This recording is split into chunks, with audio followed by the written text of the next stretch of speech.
ప్రజలు వినరు. నా మాట వల్ల ఏ లాభం లేదు. కల్పన కథలు, సానుభూతులు, వ్యర్థమైన మాటలు మాట్లాడి టైం వేస్ట్ చేసి ప్రభా ఈ 30 సంవత్సరాల సేవలో ఇంకా లోతైన అనుభవాలు మాకు నేర్పుతూ ఉన్నారు. నీకు స్తోత్రాలు. మీరు నాయన యెహోవా గారికి ఏం ప్రకటించారో, ఏం చెప్పారో, ఏమి చెప్పి ప్రభా యెహోవా గారి ఇక్కడ రాపించారో అదే పుస్తకాలు 7 సంఘాలు రాశాడు. ఆ సంఘంలో ఉన్న ప్రతి విషయాలు మా సంఘము, ఈ సంఘము, జీవము గల క్రీస్తు సంఘము కూడా నీ మాటగా లోపడి నీ వాక్యానుసారంగా జీవిస్తాం. నీ రాజ్యంలో మమ్మల్ని, మా కుటుంబాలు, సంఘాలందరూ కూడా చేర్చండి. మీరే సహాయం చేసి నీ కృపలో బలపరచండి. నిలబడిన నేను బలహీనుని ప్రభువా, నన్ను బలపరిచి నీ ఆత్మతో నింపి సహాయపడమని యేసు నామమును అడుగుతున్నాం తండ్రి, ఆమేన్. అందరు కూర్చొని శ్రద్ధగా వినండి. ఫోన్లు పక్కన పెట్టండి, బైబిల్ పట్టుకోండి. రెండోది ఏంటంటే మీరు మీ ఆలోచన అంతా ఇక్కడే ఉండాలి. మీ ఆలోచన బయట ఉండకూడదు, ఇక్కడే ఉండాలి ఆలోచన. ఖచ్చితంగా కూర్చొని వాక్యం విని నేర్చుకుంటే ఈ బైబుల్ నాతో అంతరించకూడదు. ఈ చరిత్ర నాతో అంతరించకూడదు. ఈ ప్రసంగాలు మీరు రాసుకొని మీరు కూడా ఇతరులు బోధించడానికి అవకాశం ఉంది. చక్కగా రాసుకోవాలని ఫోన్లో కూడా మీరు డైరీ తీసుకొని డైరీలో ఫోన్లు కొట్టచ్చు. డైరీ తీసుకొని కూడా ఫోన్లు కొట్టచ్చు. అది కూడా చాలా తేలిగ్గా ఉంది. సరే, 2వ అధ్యాయం మొదటి సంఘం గురించి మాట్లాడుకుందాం. ఎఫెసీలో ఉన్న సంఘం దూతలకు ఇలాగు రాయము. 7 నక్షత్రములను కుడి చేత పట్టుకొని 7 దీపస్తంభముల మధ్య సంచరించువాడు చెప్పు సంగతులేమనగా. ఇక్కడ చూడండి, ఇవన్నీ కూడా మనం ఒకటి చెప్పుకుంటూ రావాలి. ఎఫెసీలో ఉన్న దూతలకు, ఎఫెసీల సంఘ దూతలకు అని ఒక ప్రసంగం అవుతుంది. అలాగ రాయము అది 2వది. 7 నక్షత్రములు అది 3వది. ఈ కుడి చేత 7 దీపములు అది 4వది. అలా వస్తాయన్నమాట రకరకాలుగా. అంటే ఇప్పుడు నేను చెప్పాను, రాసుకోవద్దు, ఒకటి నేను చెప్తాను వివరంగా. ఈరోజు మనం నేర్చుకోవాల్సింది ఏంటంటే ఎఫెసీ సంఘములో ఉన్న దూతలకు ఇలాగ రాయము. ఇది ఎఫెసీలో ఉన్న సంఘము దూతలకు రాయము. ఈ ఎఫెసీ యొక్క సంఘాన్ని స్థాపించింది ఎవరంటే అపోస్తలుడైన పౌలు. అపోస్తలుడైన పౌలు కంటే ముందే జరిగింది తెలుసా? ఈ పెంతెకోస్తు పండగ రోజున పరిశుద్ధాత్మతో సంఘం నింపబడిపోయింది కదా. కొంచెం వివరంగా చెబుతాను. పరిశుద్ధాత్మ నింపబడిపోయింది కదా. అప్పుడు పేతురు ప్రసంగం చేసినప్పుడు 3,000 మంది రక్షించబడ్డారు. ఆ 3,000 మంది రక్షించబడిన వాళ్ళలో అన్ని ప్రాంతాల వాళ్ళు, అన్ని దేశాల వాళ్ళు ఉన్నారు. అన్ని ప్రాంతాల వాళ్ళు, అన్ని దేశాల వాళ్ళు. మరలా సౌలు పౌలుగా మారిన తర్వాత ఈ అపోస్తలుల గారి 19వ అధ్యాయంలో ఈయన అక్కడికి వెళ్ళినప్పుడు వాళ్ళు అప్పటికే బాప్తిసం పొందేశారు. యోహాను గారి దగ్గర బాప్తిసం పొందిన వాళ్ళు చాలా మంది ఉన్నారు. పేతురు దగ్గర బాప్తిసం పొందిన వాళ్ళు చాలా మంది ఉన్నారు.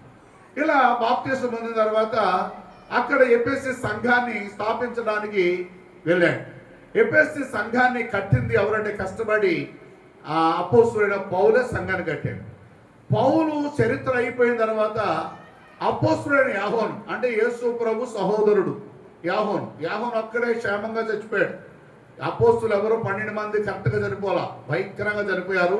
ఒక్కడే కరెక్ట్గా చనిపోయాడు యాహోను గారు. ఈ యాహోను గారు జబదయి కుమారుడు. ఈయన చేపలు పట్టుకునేవాడు. ఒక రకంగా చెప్పాల్సి వస్తే యేసు ప్రభుకి కాస్త దగ్గర పెద్దమ్మ కొడుకే. అంటే మరియమ్మను ఈ యొక్క జబదయి భార్య ఇద్దరు చిన్నమ్మ పెద్దమ్మ కూతురు అన్నమాట. మొత్తానికి ఏదేమైనా కొంచెం వరుసకి శరీరకంగా లెక్కేసుకుంటే సొంత తమ్ముడు అవుతాడు. ఆయన యేసు ప్రభు శరీరకంగా ఎప్పుడు ఆలోచించలేదు. ఒకసారి ఇక బోధకుడా, నీ తల్లి నీ సహోదరులు వచ్చారంటే ఏమన్నాడు?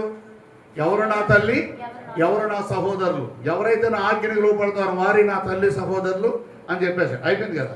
ఇప్పుడు సంఘము స్థాపించేదాకా వెళ్ళాడు. తర్వాత యోహాను గారు సువార్త ప్రకటిస్తాకి వెళ్తే అక్కడ నీరోన్ చక్రవర్తి ఏం చేశాడంటే తీసుకెళ్ళి జైల్లో పడేశాడు. హనుమాన్ జైల్లో పడేశాడు. ఏం జైల్లో? పద్మాస్ దీవిలో పడేస్తే ఆ దీవిలో ఉంటూ ఏడుస్తున్నప్పుడు దేవుడు ఇంతో మాట్లాడి ఈ రాసిన 7 సంఘాలు. ఇప్పుడు మొదటగా మనం ఏం నేర్చుకున్నామంటే ఎఫెసీలో ఉన్న సంఘ దూతలు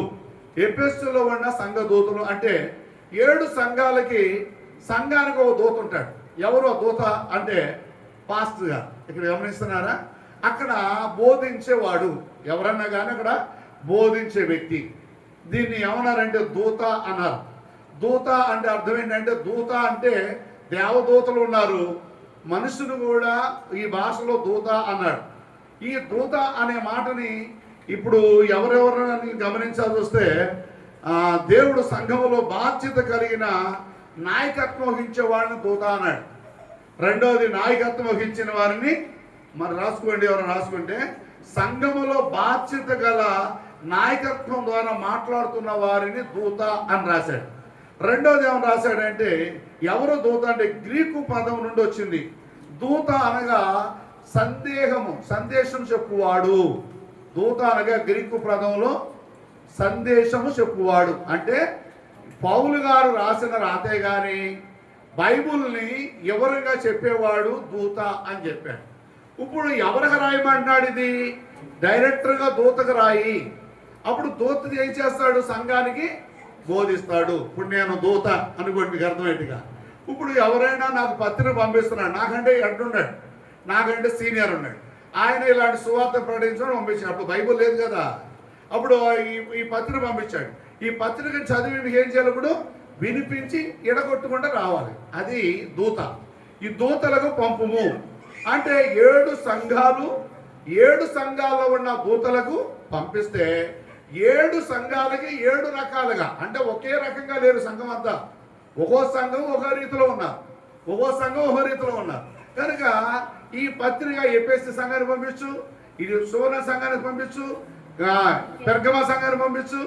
ఇలాగా ఏ సంఘానికి ఏం పంపిస్తావో అన్న దేవుడు అంతరంగములు ఎరిగి ఉన్నాడు. కనుక ఏ సంఘం స్థితి ఎలా ఉందో దేవుడు తెలిసి ఈ సంఘానికి పత్రిక, ఈ సంఘానికి పత్రిక, ఈ సంఘానికి పత్రిక పంపించమని పంపించాడు. బాగా గమనించండి, వాక్యం చాలా జాగ్రత్తగా. ఇప్పుడు ఈ సంఘానికి ఇలా పంపించు అని చెప్పేశాడు. ఇప్పుడు యాహోను గారు ఏం చేశాడంటే, అక్కడ ఆ లెటర్ రాసి ఆయన దేవుడు ఏదైతే చెప్పాడో అది చెప్పి ఏం చేశాడంటే ఇలా రాశాడు. ఇప్పుడు 2వ వచనం చదువుకుందాం. నీ క్రియలను, నీ శ్రమ లేదా, నీ క్రియలను, నీ కష్టమును, నీ సహనమును నేను ఎరుగుదును. నీవు దుష్టులను సహింపలేవని అపోస్తులే కాక అపోస్తులని చెప్పుకున్న వారిని పరీక్షించి వారి అబద్ధకులని నువ్వు కలిగి ఉన్నావు. చాలు. ఇప్పుడు మన వాక్యం విందాం. బాగా గమనించండి. ఇక్కడ మనం నేర్చుకోవాల్సిన పని ఏంటంటే, ఇప్పుడు ఎఫెసు సంఘాన్ని మొదటగా మెచ్చుకుంటున్నాడు. ఈ 2వ వచనం ఎలా ఉన్నాడంటే, నీవు సహనము కలిగిన వాడు. అంటే యేసు ప్రభు ఎఫెసు సంఘాన్ని ఉద్దేశించి మాట్లాడుతున్నాడు. నీ క్రియలు, నీ శ్రమ, నీ సహనము నేను ఎరుగుదును. 3 పాయింట్లు అర్థం చేసుకోండి. అంటే దేవుడు సంఘాన్ని మెచ్చుకుంటున్న 3 విషయాలు గమనించాలంటే, ఒకటి ఏమంటున్నాడంటే, నీ క్రియలు నాకు తెలుసు, నీ శ్రమ నాకు తెలుసు, నీ సహనము నాకు తెలుసు, అంటే నీ యొక్క హృదయ రహస్యాలు నాకు తెలుసు అంటూ ఎఫెసు సంఘానికి ఏమని రాస్తున్నాడంటే, ఎఫెసు సంఘమా, నీ క్రియ నాకు తెలుసు, నీ సహనము నాకు తెలుసు, నీ కష్టాలు నాకు తెలుసు, ఎంత కష్టంలో ఉన్నావు అంటే అది నాకు తెలుసు. ఈ ఎఫెసు సంఘము ఎవరు అంటే, నీరో చక్రవర్తి నేనే దేవుణ్ణి, ఎవరిని ఆరాధించడానికి వీలు లేదు, ఎవరినైనా ఆరాధించే చంపేస్తాను అని వార్నింగ్ ఇస్తున్న ఆ ప్రదేశంలో యేసు ప్రభుని ఆరాధిస్తే ఊరుకోను, చంపేస్తానని వార్నింగ్ ఇస్తున్న సందర్భాల్లో ఈ సంఘము సావటానికి కూడా సిద్ధమైపోయిందంట. చూడండి ఎలాంటి సంఘమో. ఈ సంఘాన్ని ఎలా మెచ్చుకుంటాడో తెలుసా? సంఘమా, ఎఫెసు సంఘమా, నీ క్రియలు, నీ కష్టము, నీ సహనము నేను ఎరుగుదును అంటున్నాడు. ఇక్కడ మనం 3 విషయాలు మనం గమనించాలి. మొదటగా కష్టపడే సంఘం. కష్టపడే సంఘం. ఏ విషయంలో కష్టపడే సంఘం ఇక్కడ బైబిల్ తెలుస్తుందంటే, కష్టము అన్నది పని చేస్తే కష్టం వస్తుంది. సంఘంలో ఏం చేయాలంట? దేవుని పని చెయ్యాలి, దేవుని పని చెయ్యాలి. ఇప్పుడు ఎఫెసు సంఘాన్ని మెచ్చుకున్నట్టుగా మన సంఘాన్ని కూడా దేవుడు మెచ్చుకోవాలంటే ఏం చేయాలి? మనము కూడా కష్టపడి దేవుని పని చెయ్యాలి, కష్టపడాలి. ఇప్పుడు చూడండి, సువార్త ప్రకటిస్తా వెళ్తుంటే ఏం చేస్తున్నారు? ఇప్పుడు కొడుతున్నారు, తిడుతున్నారు, వేలం చేస్తున్నారు, బెగతాలు చేస్తున్నారు. అయినప్పుడు కూడా ఇంతకంటే ప్రమాదకరమైన పరిస్థితి ఏంటి తెలుసా? నిరోన్ చక్రవర్తి ఆయనే దేవుడిగా ప్రకటించుకొని ఎవడైనా సరే యేసు ప్రభుని ఆరాధించినా, యేసు ప్రభుని స్తుతించినా వాడిని తీసుకెళ్లి జైల్లో పడేస్తానని గురువు గారినే పడేసేసాడు. ఎవరిని? యోహాను గారినే పడేశాడు. ఆయన పడేసేది వీళ్ళందరూ ఏం చేస్తారు? అయినప్పుడు కూడా గురువు గారైన అంటే బోధకుడైన యోహాను గారిని ఆ చెరసాల్లో పడేస్తే మేమెంత అంటూ అనుకుంటలేదు, భయపడతలేదు, కానీ మేము కూడా సావటానికి సిద్ధమే అన్నారు. నిజంగా ఎఫెసీ సంఘాన్ని ఈ మొదటి వచనంలో ఎంత మెచ్చుకుంటాడో ఒకసారి ఆలోచించండి. దేవుని యొక్క రాకడలో కూడా దేవుడు నిన్ను నన్ను మెచ్చుకోవాలంటే బడా నమ్మకమైన మంచి దాసుడాలా, బలా నమ్మకమైన మంచి దాసుడా అని మనం మెచ్చుకోవాలంటే మొదటగా మనము కూడా కష్టపడాలి. ఏ విషయంలో కష్టపడాలి? పరిసర విషయంలో కష్టపడాలి, ఉపవాస విషయంలో కష్టపడాలి, సువార్త ప్రకటించే విషయంలో కష్టపడాలి, నిందలు పడే విషయంలో కష్టపడాలి. ఎవరు ఏదనుకున్నా, ఎవరు ఏదైనా చేయనే మనం చేయాల్సిన పని మనం చేస్తూ ముందుకు వెళ్ళాలి తప్ప ఎవరో ఏదో అంటున్నారు అని మన చెవుల్లో పడితే అది దెబ్బతినే పరిస్థితులు వస్తాయి. కనుక వీటి గమనిస్తున్నావా? ఇక్కడ సంఘాన్ని ఏమొచ్చుకున్నా అంటే కష్టపడే సంఘము.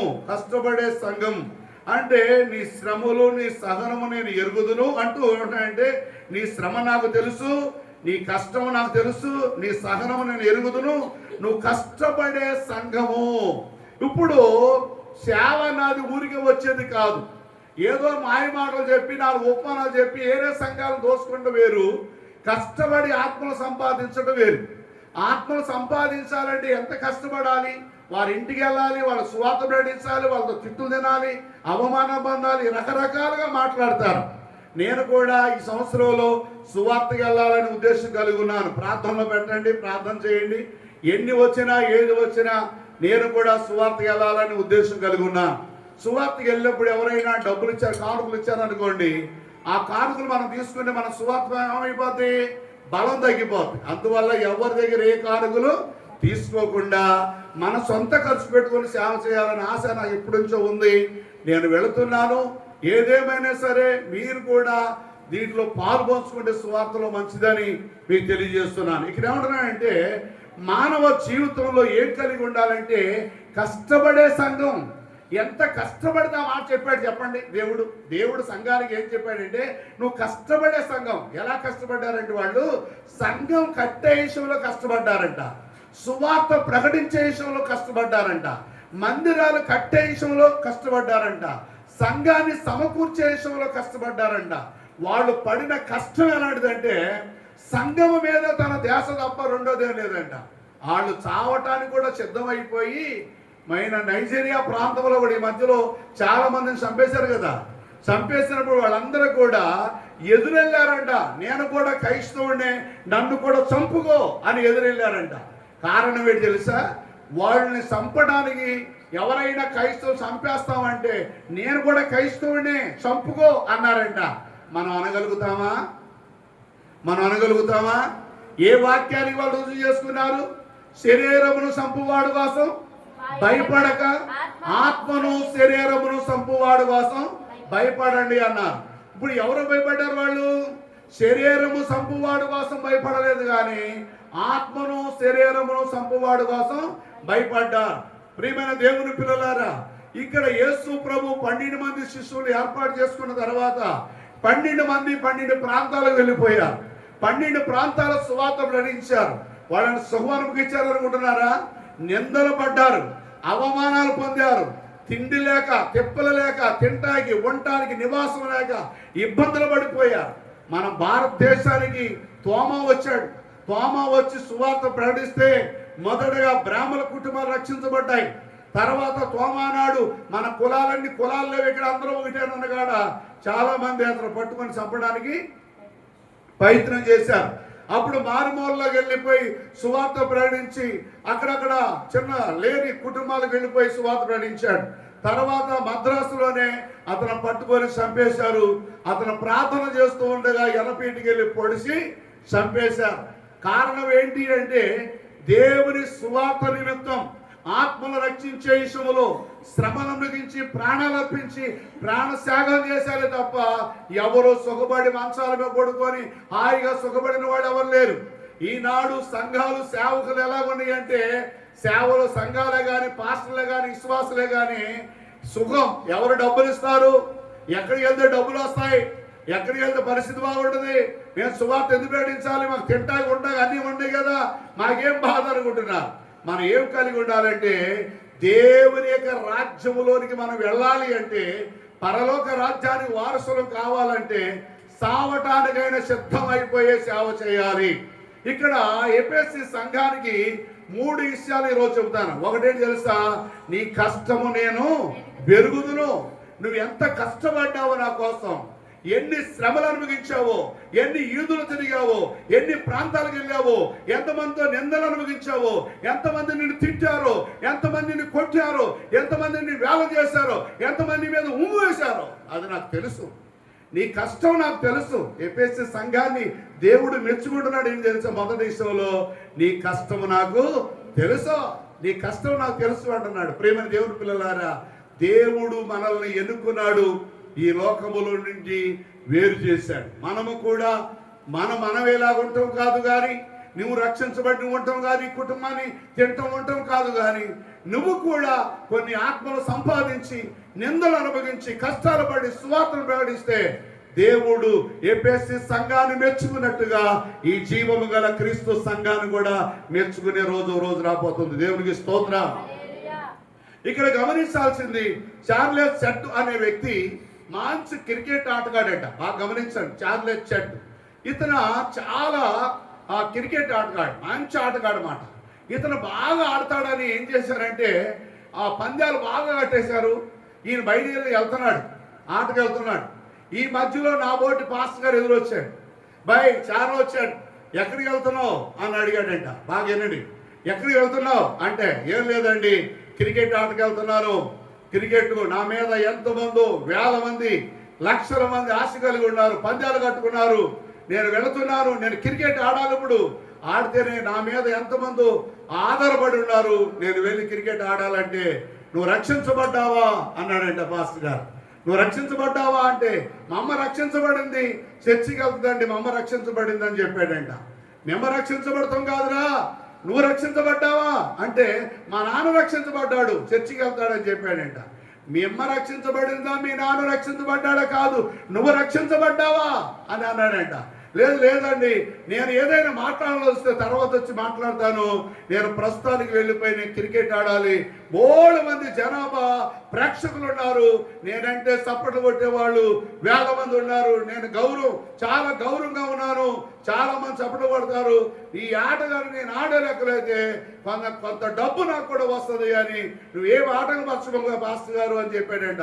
ఆయన చెప్పాడు, బాబు నువ్వు రక్షణ లేకపోతే నువ్వు ఆట ఆడి ఇలాగ డబ్బు సంపాదించుకొని కోట్లు కూడా సంపాదించుకుంటావురా బాబు, రక్షణ ఎదురా, నువ్వు రక్షించబడాలి, ఇతరులు కూడా రక్షించాలిరా బాబు అని అంటే, ఆ తర్వాత చూద్దాంలే అన్నాడంట.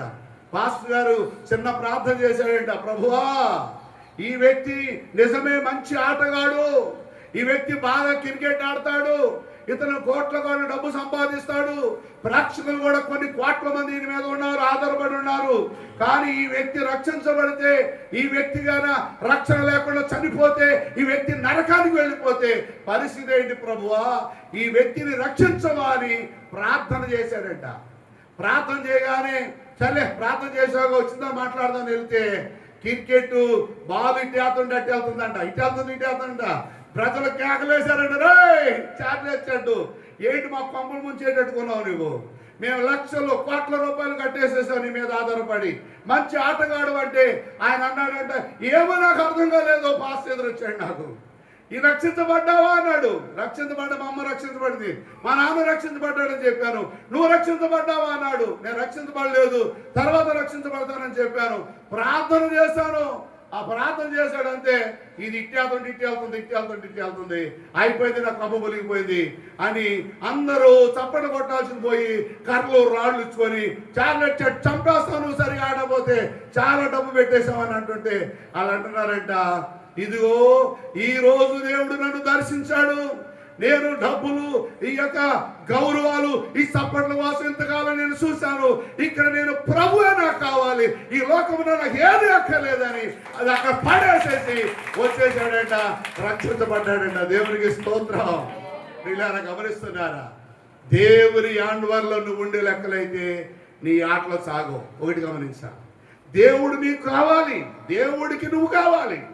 ఇక్కడ చార్లెట్ చెట్టు డబ్బు అక్కర్లేదు, చార్లెట్ చెట్టు ఆట అక్కర్లేదు. ఆయనకి దేవునికి కావాల్సింది చార్లెట్ చెట్టు కావాలి.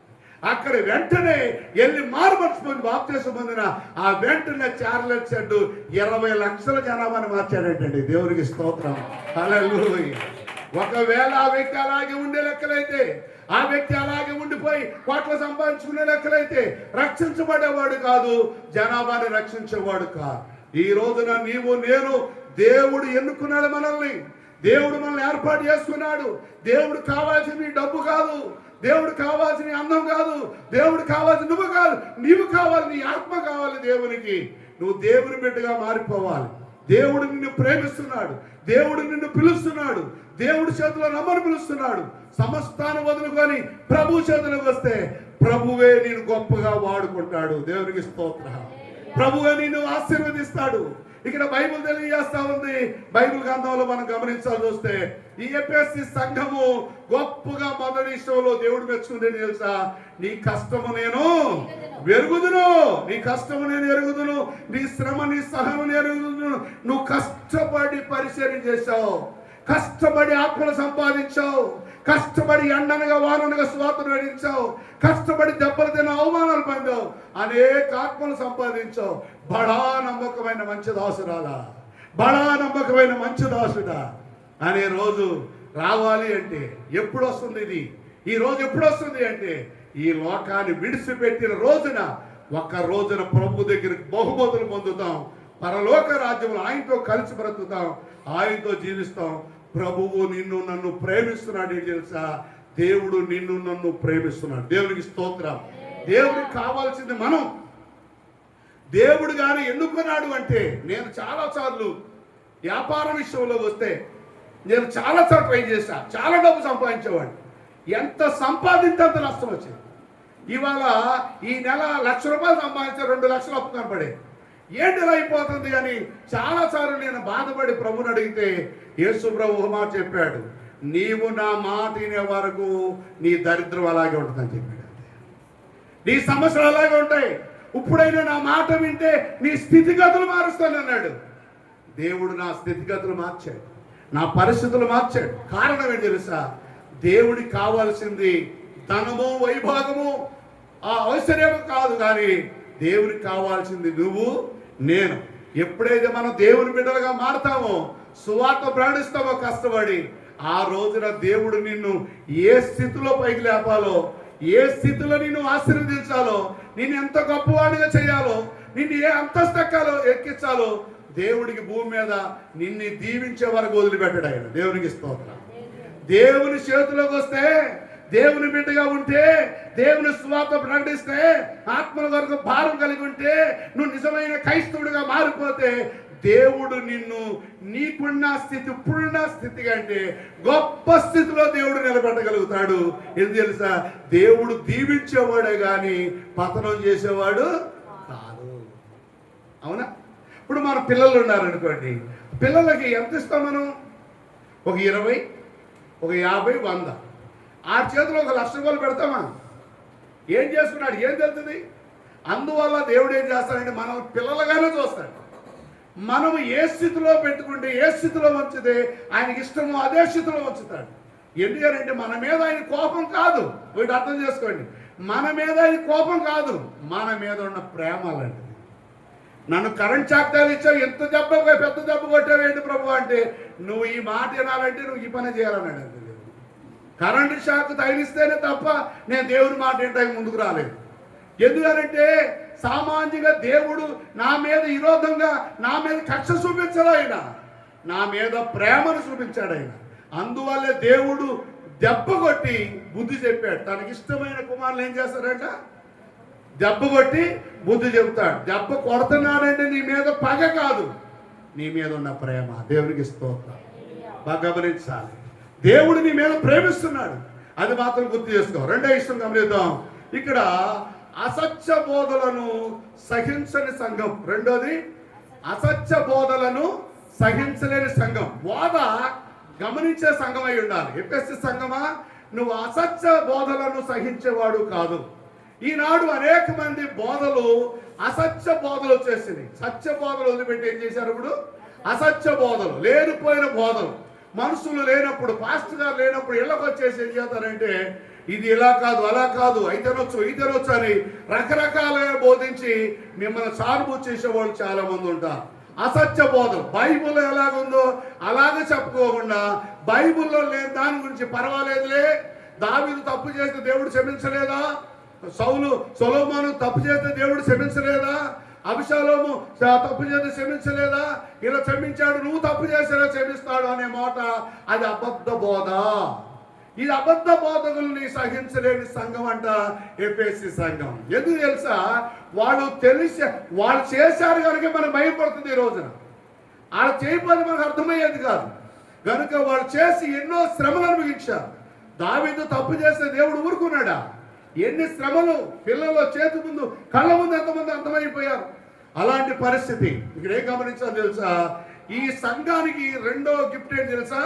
అసత్య బోధలను సహించని సంఘం.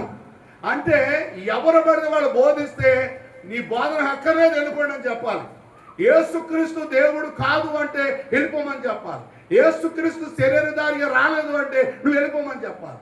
క్రీస్తు మన కొరకు శ్రమ అనుభవించి తిరిగి లేచాడు బోధ. ఇప్పుడు ఏ బోధను విని రక్షించబడ్డావు? ఏ బోధ విని ప్రభువుని నమ్ముకున్నావు? ఏ బోధ విని ప్రభులోకి వచ్చావు? ఎవడో వస్తాడు ఈ మధ్యలో ఏదో చెబుతుంటాడు, అవన్నీ నీకు అవసరమా? ఎవడో చెప్పే మాటలు నీకు అవసరమా? నువ్వు ఏ బోధలో బోధించబడ్డావు? నీ కన్న తల్లిదండ్రులని నువ్వు నాకు ఈ తల్లిదండ్రులు కాదు అని చెప్పగలుగుతావా? లేదు. నీ ఆత్మీయ తల్లిదండ్రి ఏ కష్టపడి దేవుడు పిలుపొందుకొని సేవలకు వచ్చి ఆత్మల వరకు భారం కలిగి సేవ చేస్తూ ఉంటుంటే ఆ సేవను కాదంటావా? కారణం ఏం తెలుసా? దేవుని యొక్క రాకడ దినాల్లో అసత్య బోధలు బయలుదేరి, రకరకాల బోధలు బయలుదేరి, రకరకాల పరిస్థితులు బయలుదేరిపోయాయి. ఏం చెబుతున్నారంటే మనం బోధ అయితే ఏదో కొత్త ఐటమ్ ఏదైనా చెబితే వాళ్ళు మార్చేయచ్చు అనే ఉద్దేశం ఏం చేస్తారంటే అసత్య బోధలు బోధిస్తున్నారు. ఎఫెసీ సంఘం అంట నీ బోధలు మాకు తెలుసు అని గుర్తుపడతారంట. దేవునికి స్తోత్రం. ఇక్కడ రెండోది మనం ఏం తెలుసుకోవాలి తెలుసా?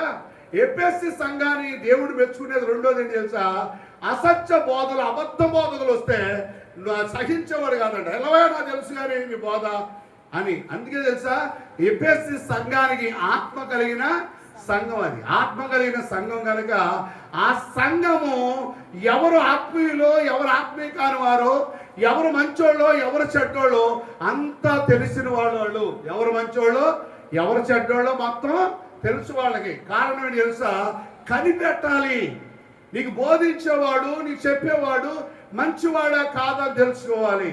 అసత్యంగా బ్రతుకుతున్నాడా, సత్యంగా బ్రతుకుతున్నాడా, ఆ బోధ ఎలాగుంది, బైబిల్లో ఉన్నాయా లేదా అని గమనించాలి. ఎవరు గమనించారంటే అలా పౌలు ప్రసంగం చేసినప్పుడు ఏ సంఘం అది? బెరయా సంఘమా? బెరయా సంఘమేనా? బెరయా సంఘం అంట. పౌలు చెప్పిన మాటలు దాంట్లో ఉన్నాయో లేవో అని గమనించారంట. నువ్వు ఒకటి గమనించాలి. దేవుని యొక్క రాకడ దినాల్లో ఉన్నాం.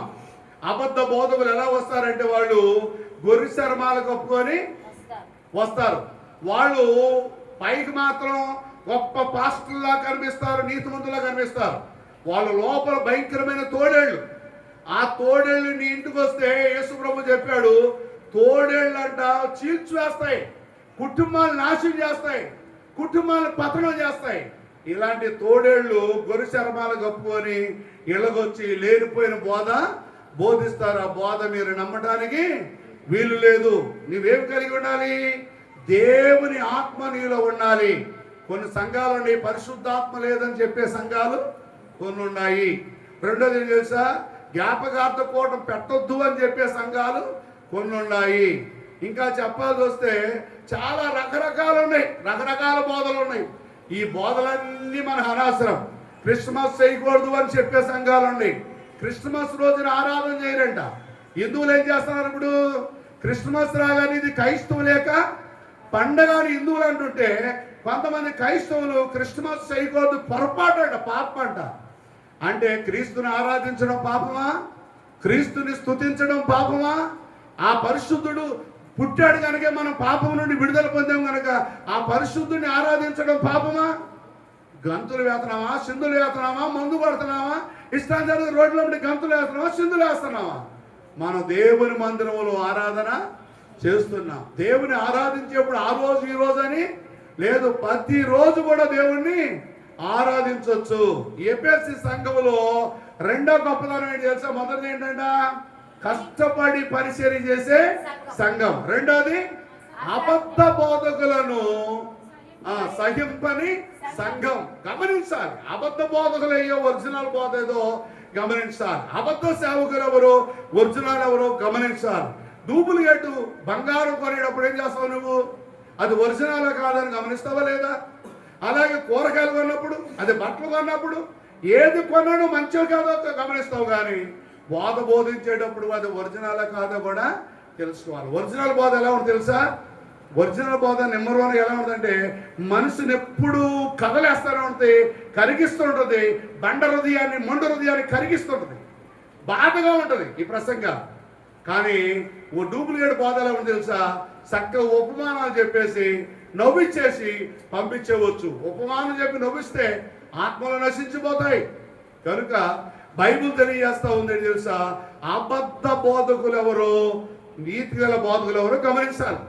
యెరెమీయా ప్రవక్త వెళ్ళి యోధా దేశంలో గెలుస్తువార్తను నడిచాడంట. ఏమని తెలుసా?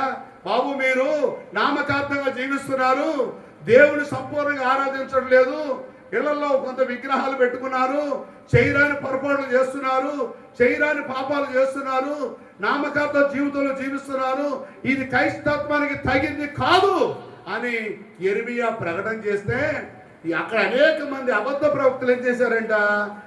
వాళ్ళకి ఎదురుగా ఆపోజిట్ గా ప్రవర్తించారంట. మీకు అర్థమవుతుందా? ఇక్కడ యెరెమీయా ఏమంటున్నాడంటే, దేవుని కోపం మన మీద వస్తుంది, మళ్ళా మనం బబులోను చెరలోకి వెళ్ళిపోతాము, నష్టపోతాము, మళ్ళా పిల్లలు కుటుంబం అందరం కూడా అనాథరం అయిపోతాము, మరలా చెరలోకి వెళ్ళిపోతాము అని యెరెమీయా అంటుంటే, ఎలా ఉన్నారు తెలుసా? ఇదంతా ఉత్తిదే. యెహోవా మన పక్షమున ఉన్నాడు, దేవుడు మనల్ని దీవిస్తున్నాడు, ఈ పొలాలను దేవుడు దీవిస్తున్నాడు, మన కుటుంబాలను దేవుడు దీవిస్తున్నాడు. ఇప్పుడు చూడండి, ఇప్పుడు సంఘాలు ఎలా ఉంది తెలుసా? దేవుడు నిన్ను దీవిచ్చేస్తాడు, నిన్ను అందరం ఎక్కిచ్చేస్తాడు, నిన్ను ఆశీర్వాదాలతో నింపేస్తాడు, నీకు ఉద్యోగాలు ఇచ్చేస్తాడు, అందరం ఎక్కేస్తావు అనే సంఘాల్లో జనాభా ఎక్కువ వెళ్తున్నారు. కానీ సత్యాన్ని బోధించే సంఘాల్లో తక్కువ ఉంటున్నారు.